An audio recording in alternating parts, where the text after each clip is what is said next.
Hello दोस्तों, कैसे हो? मुझे उम्मीद है आप सब ठीक होंगे। आज मैं आपको लेके चलता हूँ ग्रेनडा। ग्रेनडा कैरिबियन सागर के विस्तार खो गया एक छोटा देश है जो अपने समुद्री लुटेरों के लिए प्रसिद्ध है। हालांकि निश्चित रूप से भयानक समय दूर अतीत में है और अब ग्रेनडा स्पेनिश विजय प्राप्त करने वाले अफ्रीकी कैरिबियन भारतीयों के वंशज द्वारा बसाया हुआ देश है।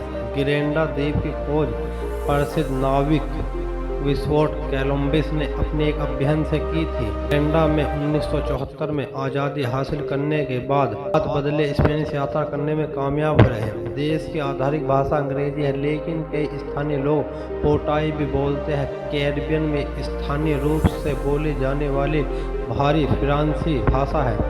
ग्रेनडा तटरक्षक बल और पुलिस बल 1000 से कम लोग हैं और कोई सेना नहीं। ग्रेनडा में शिक्षा दर 100% के करीब रही, जो एक छोटे और गरीब कैरिबियन देशों के लिए बहुत अच्छी बात है।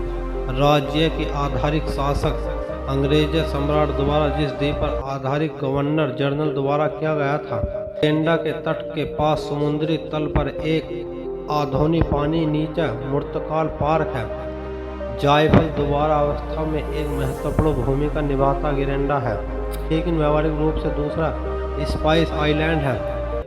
150 से अधिक वर्षों पहले पहला सार्वजनिक पुस्तकालय ग्रेनडा में पाया गया था। पूरे देश में केवल एक विश्वविद्यालय है।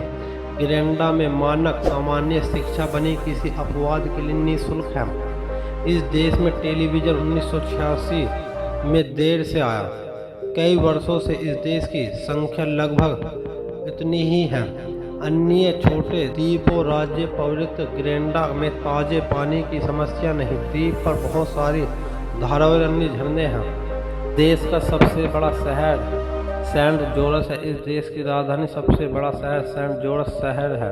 देश की मुख्य भाषा अंग्रेजी और पोर्तुगीज है। यह देश 7 फरवरी 1974 को यूनाइटेड किंगडम से आज़ाद हुआ। इस देश का क्षेत्रफल 300 वर्ग किलोमीटर तक है। इस देश की लोक संख्या 2005 की जनगणना के अनुसार 1,10,000 है।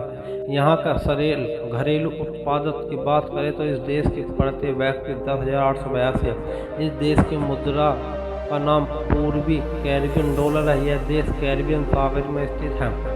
इस देश एक द्वीप है और कई द्वीप कई सारे छोटे बड़े द्वीपों से मिलकर बना है। कैसे लगे इस वीडियो को लाइक करें, चैनल को सब्सक्राइब करें।